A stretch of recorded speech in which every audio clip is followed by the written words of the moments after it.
Hello, welcome to the Bronze Age Monsters bonus show, a show that we do each and every week for you, our loyal patrons. There is a video and an audio version of this that go out to our patrons. If you're listening to the audio version, just know there's really cool video going on right now where you get to see both of our ugly mugs. So, and other stuff. And other stuff. Matt puts in stills from the devil films we watch, fun little stuff, fun stuff. So this week we watched a film called To the Devil, a Daughter from 1976, directed by Peter Sykes. We watched that on our watch along, on our Discord watch along, like we do pretty much every week now. I don't think we don't miss very many of these anymore, watch along wise. No, we had a couple little bumps in the road recently, but that's because travel, stuff like that. But yeah, I missed not doing them. So I'm happy to get back on track. I was just scheduling out the movies for season 5 because, as you listeners of the show know, we're doing Bronze Age buffet with the Living Mummy, the Living Colossus, the Golem, Brother Voodoo, and so each of those episodes we're watching a themed horror movie. So there's going to be voodoo movies and mummy movies and all that stuff. So I'm totally excited to jump around a bit and have some more different things. Yeah, definitely. No, it'll be good. I mean, it's been great watching so many devil movies. How many have we watched? I think let's see on our list here. We have not seen 1, 2, 3, 4, 5, 6, 7, 8, 9 of the 30. So 23 devil movies. Wow. And we kicked the whole thing off with Satan War. And when you and I got back from something, when you were in town, we watched Children of Satan. And that's why I took that off the list when I realized that happened. And we watched Nazareno Cruz and the Wolf y el Lobo. So you and I watched more like 25 Satan movies, just prepping for, including prep time. I love it. Yeah. It's been a long season, Yeah. I mean, looking over this, we did this before. We'll talk about these in the finale, but I just keep going back to Ted V. Michael's Blood Orgy of the She-Devils when I think of like the highs and lows, because the Wolfman movies are fewer lows for me than this season. Sad. Devilman seems like a lifetime ago. We've been I guess really looking back on it, I was like, we've been dealt dirty, but when you're dealing with the devil, you get dealt dirty. Yeah, it's kind of par for the course, I think. It is. So I feel like we've been trying to honor the Dark Lord, but being punished at the same time. Yeah, and the stricture of watching only 70s movies to fit with the 70s of the Bronze Age Son of Satan kind of peeled off some stuff I wanted to see. Like I'd always wanted to see I've never seen The Devil Rides Out, which is a Hammer film made from a book by the same author as the movie we're talking about tonight. So also starring Christopher Lee, I believe. That's a very popular one. Yeah. So the movie To the Devil, a Daughter was written by is based on a novel by Dennis Wheatley, who was an occult writer. This book came out, I think, in the early 50s, like 53 or 52. And it was the first or the second of his Black Magic series of books that were explicitly about occult, like cults, not just a cult. Have you ever read any Dennis Wheatley? I don't think I have, honestly. I got briefly into him when I lived in Seattle, so that would be like late 90s.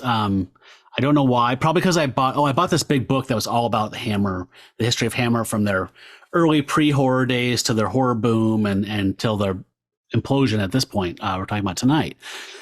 But I think that I just read that they'd done several of his books or something like that. So I picked one up and I got like the Haunting of Toby Jug, and then I got the Caw of Gifford Hillary or something like that. And they're all just kind of like they were just they're very pulpy, solidly written, but just kind of, I think, one guy dies and his spirit is like hanging around watching his estate like go on while he's trying to figure out who killed him. And there's like the one book I read called they miss the war or something like that. And it's like a man and a woman get stranded on this weird boat of supplies, this raft of supplies, and on the way to World War II, and they float around and they find like this weird, missing continent that's like not on any map, and it's just all kind Ooh. of stuff like that where it's kind of fun. Cool. Yeah, but yeah, I think we were talking with, I can't remember who we were talking with. It might have been Jason Atomic or someone was saying like, that guy's, he's a raging racist. I mean, if you ever seen a picture of Dennis Wheatley, he's covered in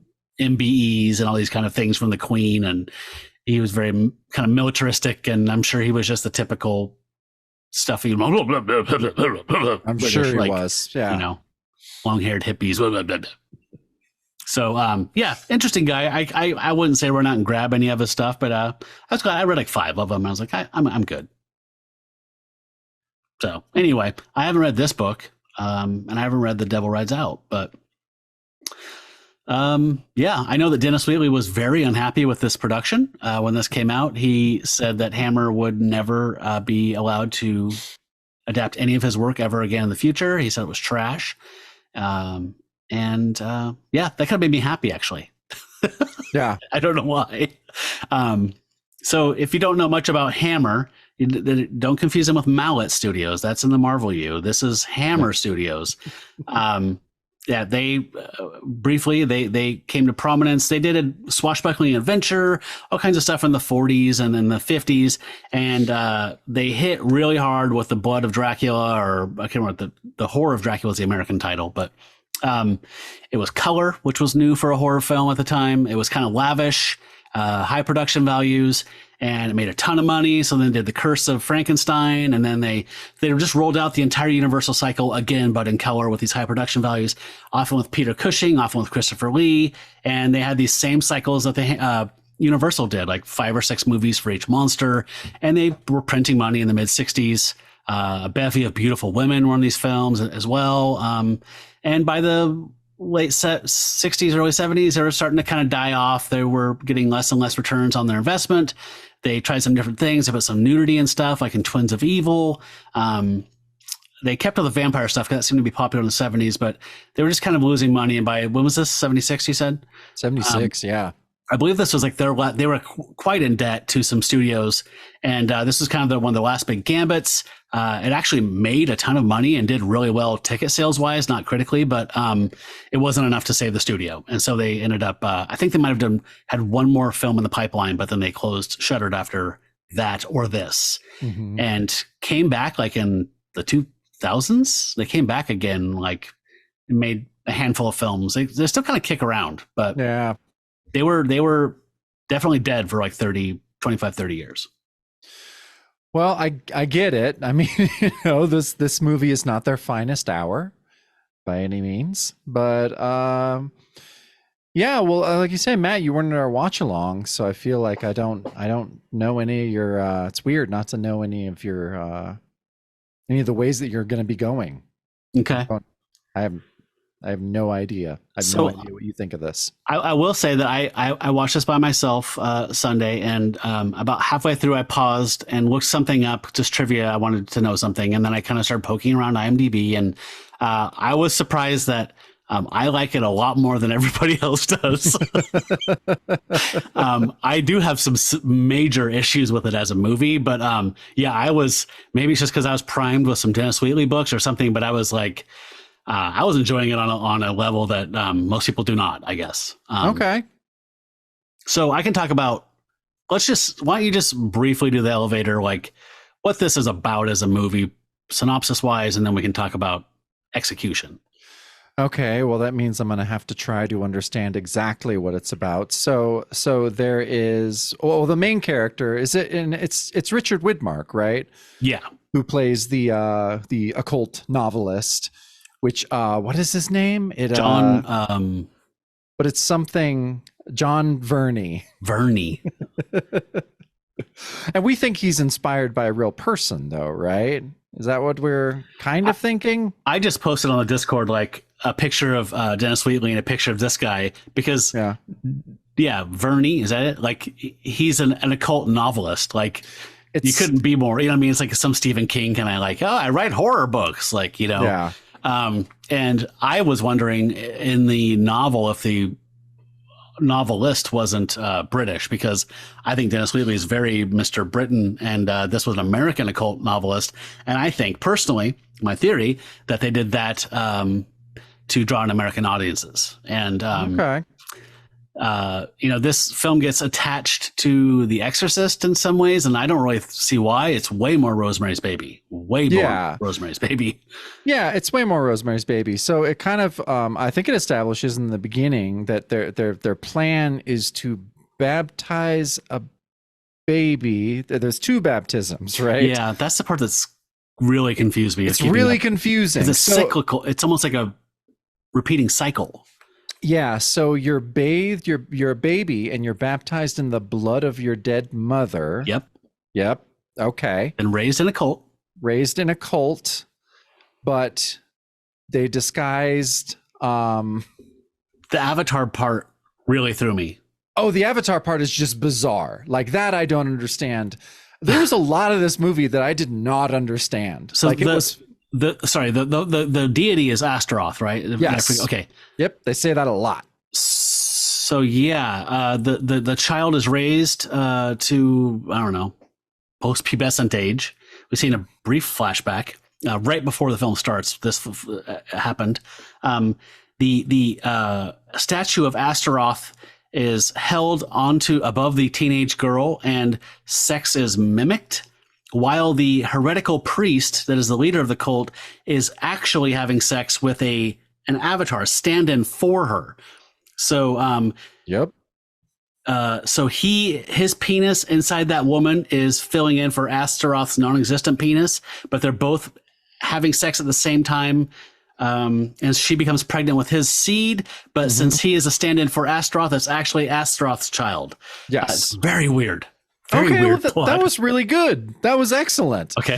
That was better than the movie did. So yeah, now I actually feel like it's all unlocked for me. Okay. Yeah. I think I was just more into it than I expected to be. So I actually was paying like hyper attention to it and like looking stuff up and like, okay, this is actually cool. Yeah. And so the second part of the cycle was that woman who is the stand-in for the teenage girl who was the chosen baptized one. She has the child, or they cut it out of her and kill her. And then it needs to be baptized. I forgot the second part of the cycle that makes the prophecy like kick in. There's another baptism. There's a devil baby. There's a devil baby that likes to go back inside. Oh, that's right. Oh my God, I blocked that out. Yep.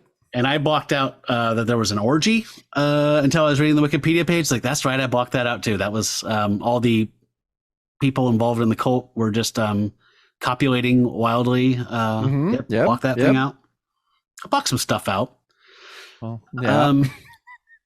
So the main plot point is that these parents sign this child over. The mom is a member of the cult 20 years ago, and convinces the husband to sign this child over to be raised by this quote unquote church. And she dies because, that was part of the deal.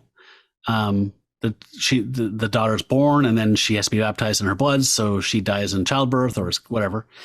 And the father, when the child comes of age, has second thoughts and reaches out to his friend, the American occult novelist, and says, "Get my kid out of here. This bad thing's going to happen. I can't believe I signed this deal. Take care of her." And so that is the entire plot of the film. It's like the golden child. It's that's what I've been waiting. That's what I was waiting for. I just realized that. So he's trying to protect her from this cult. And he knows, quite a bit. That's why he reached out to this American occult writers, because he's studied the occult quite a bit. So he's kind of a expert. So my main problem with this, and I had the issue with it, and then I was looking up stuff halfway through and was like, okay, other people are having the same issue, and it gets worse as it goes on, is that there's two plots going on. Like, Christopher Lee and Richard Widmark don't meet each other until literally the last 4 minutes of the film. Yes. So there's no contact between the big bad and the hero in person. There's a phone call. Yeah, that's right. There's agents sent out by the cult to do stuff, but there's just this really wide chasm between like the two main parties involved, the antagonist and the protagonist. Yeah. and that was a bit of a disconnect for me, and I get it. it makes the plot feel a little detached, and the stakes a little bit lower for me. Yeah. No, I think that is a really fair criticism and definitely one of the big flaws in this film. I don't want to spoil it. A lot of people had problems with the ending too, as I'm sure you read about, which is quite funny. We're not going to talk about it because I do feel like you should see this. And but yeah, the ending was that was kind of what everyone said it was. Yeah. I did like the American hero's way of dealing with the British villain, though. Yeah. This is a sacred rock to your god, huh? Yeah. Oh, man. That was funny. That was really funny. Yeah. No, that was really, really funny. Yeah. Yeah. So the child is Natasha Kinski. Is that her name? That's right. Yeah, and she's one of those actresses that I've known my whole life, but I don't know if I've ever really seen her in anything. Like, I know Cat People is the one that our generation mostly saw, which is an erotic remake of the classic horror film. But I don't know. I've never seen it. I've heard the Bowie song. Oh yeah, I've seen Cat People. I like Cat People, the new one, and the Val Lewton one, of course. But yeah, no, it is like someone that's just always kind of been around, and it's Klaus Kinski's daughter, right? So there's that, right? Klaus Kinski's, I mean, it's an understatement to say he's an interesting character. Yeah, you can watch My Best Fiend to see his relationship with Herzog and their antagonistic relationship they did in creating a lot of great art. But I was bummed to find out that he was abusive. This has come to light recently that did he abuse her? I don't remember. I thought so. Yeah. So I think he was like abused his own daughter. So it's hard to enjoy Klaus Kinski films. It was hard not to think about that when I was watching her in this. Like, I also didn't realize, she plays someone that's coming of age. Like, I think she's turning 18. That was like the point of the ritual. And that she was actually 14 or 15. So that was weird. That's not great. It's not a great part of the film because she has nude scenes, and you would expect, I mean, I had read about this. Honestly, I expect, I'm like, we're watching this on Pluto. They're going to cut that out. Right. Yeah. Like, nope, they will not. Yeah. So that was not great. Yeah, I was surprised. And I was relieved to find out that I saw Eddie Powell's ass, not Christopher Lee's ass, and that wasn't that right? So he used his body double or his stunt double. Yeah. Took a bullet for him. Yeah, he did. Whatever you'd call that. Wonder what Lee thought of this film. Well, he actually was the one that convinced them to do it. So this was a co-production between EMI and this German studio, and Lee was one of the cheerleaders for it. Oh, thought it had a lot of potential. And I thought, and I read this also somewhere, a critic's quote of the contemporary review said, like, Christopher Lee seems to be absolutely enjoying the hell out of this role, and this is like the most lively performance we've seen out of him in something like this type of fare in years. And I agree. I thought 100%. He was having a fucking blast in this movie. He was my favorite part by far. I mean, it's like Christopher Lee in The Wicker Man. When Christopher Lee loves a film, he's just so fucking good. Like, he's always good, but he gets crazy good. If you can tell that he like loves this film and is into this production, that he's the greatest actor you'll ever see. Yeah, and it's not that type of thing where it's like, a Nick Cage thing or whatever, or Crispin Glover. It's not like where he's shooting the scenery and going bananas. Like, it's not that type of thing where he's making a meal out of it. No. He's still Christopher Lee, but it's just like there's a fire in his eyes. Like, when he's into it. Yeah, it's a joyous evil. It's like the review had said, very, very lively, very fiery. Just so he's great in this. He really, really is. Yeah. So those are my thoughts on it. So I don't think it's gonna be a surprise for me to say it was a claw up. I totally enjoyed it. It's a massively flawed film. Yep. But I highly recommend it. I think it's a fucking trip, and all of the weird Satan stuff. Like, I feel like this actually tackled head on a lot of the stuff that other movies we watched this season kind of danced around or tried to do, but were not competent enough to do. This head on said, no, we're having this sex. This kid's coming out of this thing, is climbing back in this woman. There's like, this is happening, people. This is happening. So I loved its complete directness. So if nothing else, I got a claw up for me from that. Just like, fucking A, dude, embrace it. Yeah, I mean, there was a lot of cool things about this film. I didn't like it as much as you did, but I liked it enough to definitely give it a claw up. I mean, there's some flawed and problematic things in this film, but if you can not overlook those, but just, you know, kind of deal with them, there's a lot of fun stuff here. I did want to mention that I was just reading that apparently there's a documentary that came on the DVD when it was released of this film that was about the making of it behind the scenes. It's like 30 minutes. Oh, wow. The review at the time said you could watch it on YouTube. I don't know if it's still up anymore, but that reviewer said it's worth watching more than the film itself. I still don't think I'd agree with that, but I guess there's a lot of behind the scenes stuff. I guess Richard Widmark was a bastard and everyone hated him. He like walked off the set and called it a Mickey Mouse production and just was very derisive, treated all the British staff like shit, and everyone hated his guts. Because he's such a huge star. He's always just been a mid-level actor. I really liked his weird performance because I kept thinking, like, God, why wasn't this remade with Robert Forster in this role? Like, he's a very kind of just butch, like blunt, weird, like gruff delivery to everything that was very Robert Forster. Not that Robert Forster is like mean, but like just this kind of matter of fact, dry Robert Forster kind of thing where it's like, God, he would have killed this thing like 2005 playing this role. I would have killed to see that. Yeah. And with an adult, maybe being full frontal nudity instead of a child. Well, let's fingers crossed for that remake. Well, okay, it's too late for Forrester, though. It's too late for Forrester, sorry. Until they upload him into the Matrix, and you can do whatever you want with him. Okay, so we're getting down to the nitty gritty here. I've made no bones about it. I want you to roll a goddamn 3. I want to see a Race with the Devil. Okay. Oh, shit. Hold on. Video. Film this now. I want proof. I am...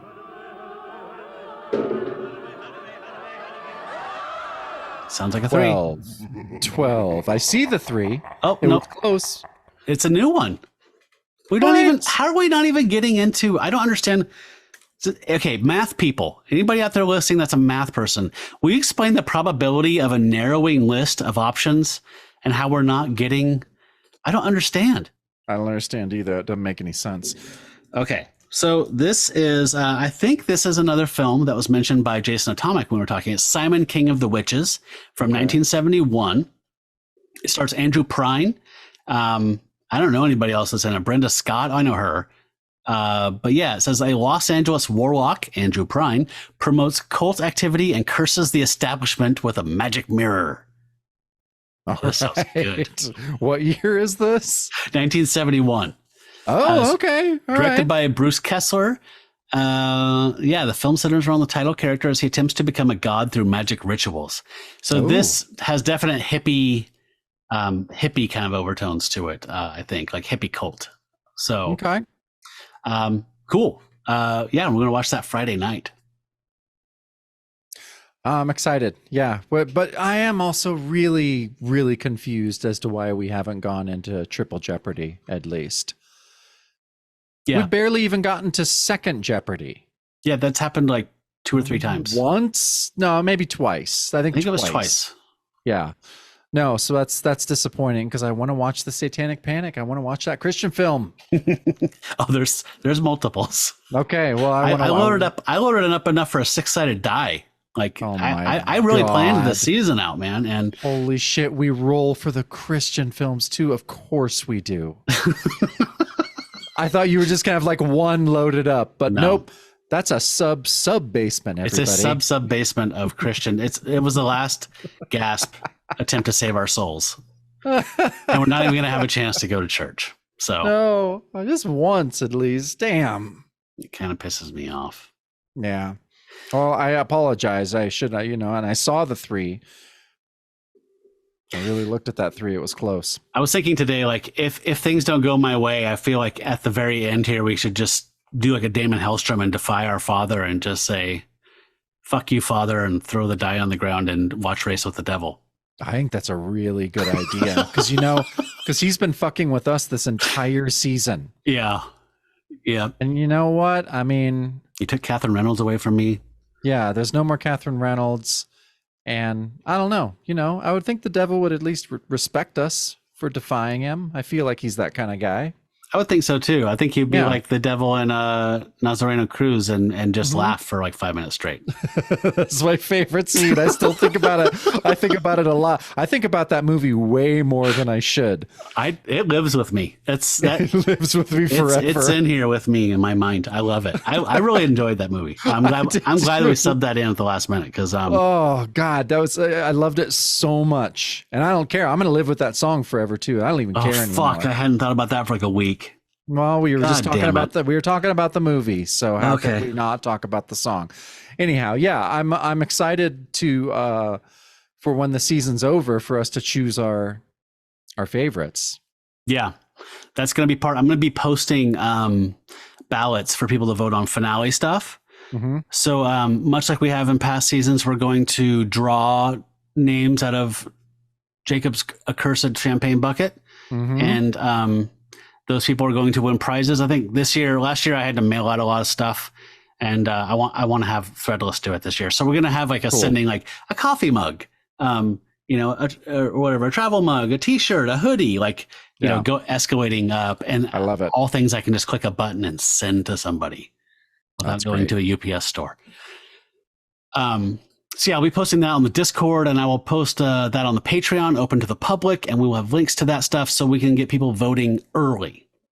Yes, for the finale, because we want lots of chances to win for people.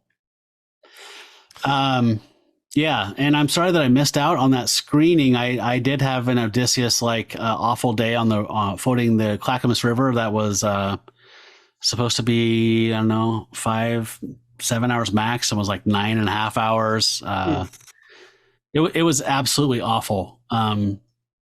We had floating devices like lashed together with a few other people, and we're floating down, and one of the rafts popped, so they had to like abandon ship and like double up on another raft, and then another raft had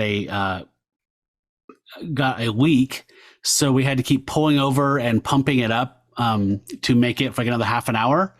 And it's like an 8 hour, it's an 8 mile drift or something like that. And the water level is super low this year. So we had to like pick up and just drag our shit through like 3/4 inch, 2-inch stretches of the river.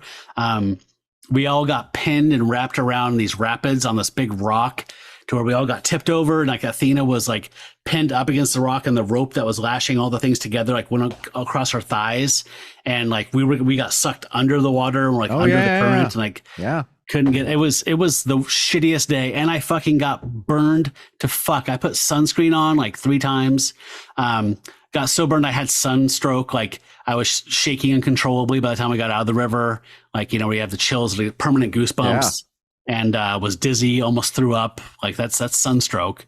So holy shit. I was so fucking sunburned the next day I could barely get up. Like my legs were just so burned that the blood rushing into them when you stand up was just excruciating. And my God. The tissue was all swollen, so my legs were almost like twice their size for like a day and a half.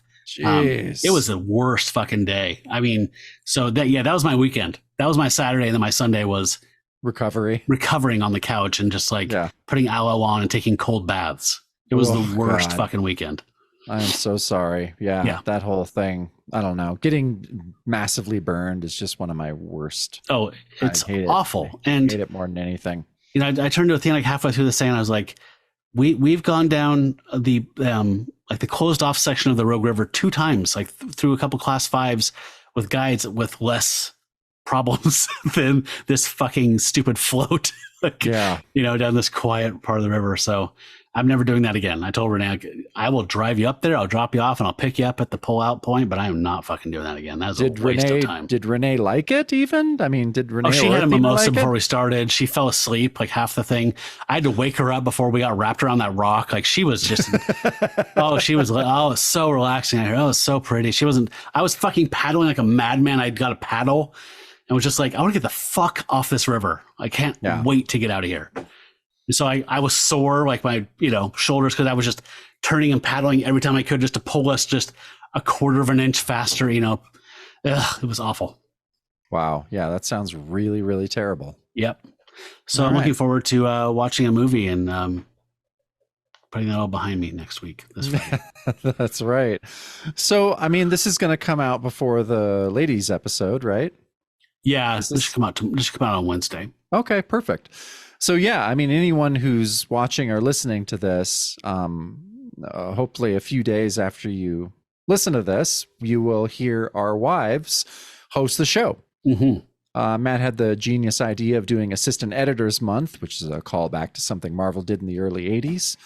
And so hopefully we won't be totally replaced by our two charming wives. Yes, and hopefully it's fun to listen to. Our wives who are friends, IRL. But neither of them read these types of comics. Like Renee will read like Dan Clowes or like Blankets or like a graphic novel or something like that. But she doesn't just read comics like this. So yeah, I was considering, like, I'm going to write this whole thing, like the synopsis explaining who these characters are, how we got here. I was like, you know what? It'll be funnier for everybody if they just muddle their way through. Oh, it's going to be way he's the funnier. son of Satan, and go, and sort it out. So we're going to be there to kind of, show them where the spatulas are and where the pots and pans are, and then we're going to leave the room and let them record the episode without us. And I think it's going to be super fun. Yeah, I think it's going to be great. So no, it's going to be a blast. So hopefully hopefully it'll be the next episode on our main show. It will be. No, hopefully. No hopeful at all? Nope. Okay. As the senior executive producer of the show, I assure you that will be the next episode. Yeah. And also, so you are probably hearing this on Wednesday, Thursday, or Friday. Join us Friday night for the watch along. I think it's at 7:30. I forgot what it is. But I always post on the Patreon a link to the Discord watch along, and there's always a link to our Discord in the show notes. If you just join our Discord, up in the upper left hand corner above all the threads, it says one event. That is That's it. the way to do it. Yep. So join us on the Discord. We're talking about the original Fawcett Captain Marvel stuff, and then that got me reading the original Blue Beetle issues, which was super fun. I did not know that Will Eisner worked on. I guess everybody worked on them, but like I didn't know Eisner had done work on those.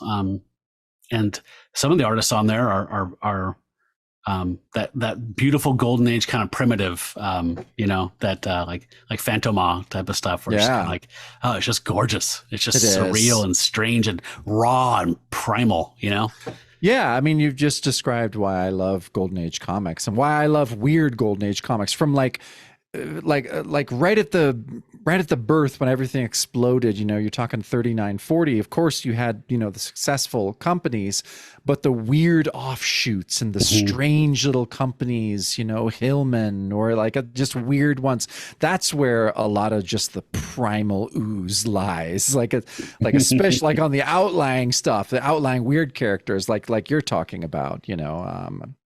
The Fletcher Hanks stuff, especially, especially Fletcher. Oh my God. Yeah. No. And it's funny. Yeah. You were talking Monster Society of Evil. And which you and I think we had this discussion about that. I don't know, maybe our fourth or fifth show. Yeah. I mean, it was early. Yeah. It was first five that somehow came up. And that was us being like, oh, these little side tours we take are actually pretty interesting. Yeah. So yeah, but no, that was cool to see that come up again. Yeah, it was funny. In that, so Blue Beetle, like the one I'm reading right now, is like 68 pages, full of like a bunch of 5-7 page stories, farmed out to different people, and nobody even connected creatively on anything. There was no character Bible.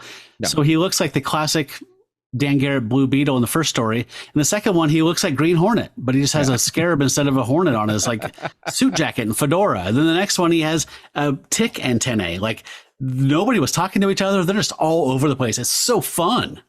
It is fun. And yeah, literally no one spoke to each other. Those were done in different houses. Yep. And no one even thought to speak to each other. Nope. Because all these Golden Age guys, they did amazing work, but they, when people would interview them, even in the 60s and the 70s, they're just like, I don't know why you care about this shit. like I did that and never thought of it again. We thought this was disposable, weird garbage. Yep. Which is also kind of awesome and frustrating at the same time. You know what? Yeah. A lot of people who cranked out pop music in the 60s said the same thing, and they were obviously wrong because they had a huge cultural impact. And even if they didn't think they were making art, they were. Yes. So fuck those guys. Yeah. Fuck those guys. Fuck those artists whose art we love so much. Yeah. I was going to talk about Ramblin' Rod a little bit because he's been coming up like a crazy amount lately, but we'll do that another time. Okay. Yeah. Because you've told this. I mean, you've told the story. Right on the show? I wasn't going to tell that story. I was just going to talk about just my love of Ramblin' Rod and his cultural impact. And I was going to cut some clips in because I found some YouTube. That's why. So the reason it started, I won't go into it more, but like the reason it started was like there has to be, when I was a kid, the show started with this classic channel changing thing that you know, but then it would go into the Beatles' Good Morning. And at some point they got probably dinged by EMI, or I don't know who would have done Capitol or whoever it was here. But they changed it to something like the late 80s or whatever, or early 90s, the music. But I was like, there has to be, I wanted that to be my phone thing. And I couldn't. The channel changing one. Yeah. Yeah. Like you're asking me to get something on. No. Yeah. Yeah. And then the rooster, crows and blah, blah. But yeah, there's no YouTube of it. And so I ended up just kind of going down this rabbit hole and finding a bunch of people who are talking about him and reading all these websites and blog stuff and blah, blah. But there's other intros, but they don't have the Beatles song. Seriously? I can't find a single VHS rip on YouTube anyway. I've watched most of the ones on you. If it's on YouTube, I've watched it. Yeah. Okay.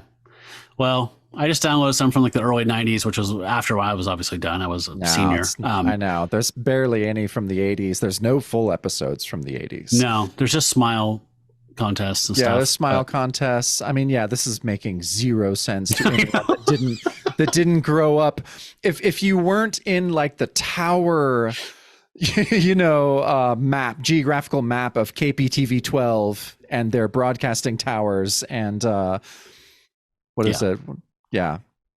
We'll talk about this another time because I do want to kind of do a little bit deeper dive after a movie and like I said, cut some footage in and talk about, soda pop shops and all that, just the stuff how he just impacted Oregonians an entire, not even a generation, multiple generations, I think. He started in 1969 with Popeye's Pier and his last show was in 1995. Yep. Yeah, no, I mean, you don't have to twist my arm. I could talk Ramblin' Rod all day long. Yeah. I'll wear my Ramblin' Rod shirt next week. Yeah, you should. And yeah, we have sweaters even. Yeah, I know. I was watching some clips of him and it's just like, as a producer, I'm just like, oh my God, the fucking buttons, man. Yeah. They're so noisy. But it is part of it. But we should wear our buttons and you can wear your t-shirt and we'll do a little deeper dive and we'll kind of like, we've mentioned him before and I know that he's just a regional host, blah, blah, but I want to cut some video in and do a proper little tribute to him. Yeah, absolutely. Okay. Cool. I'll tell my story of being on there. And I wish I never got to go on, so I'd love to hear it again. Yeah. All right. It's embarrassing. Yeah, that's right. You shit your pants and threw up at the same time, right? I shit my pants and threw it at him, actually. I was like never a asked chimp. back. Like a chimp. All right. Well, I'm very excited for that. Now I can't wait for the next bonus show. But yeah. So, but from us to you, till we meet again, hail Satan. Hail Satan. That's the bonus show.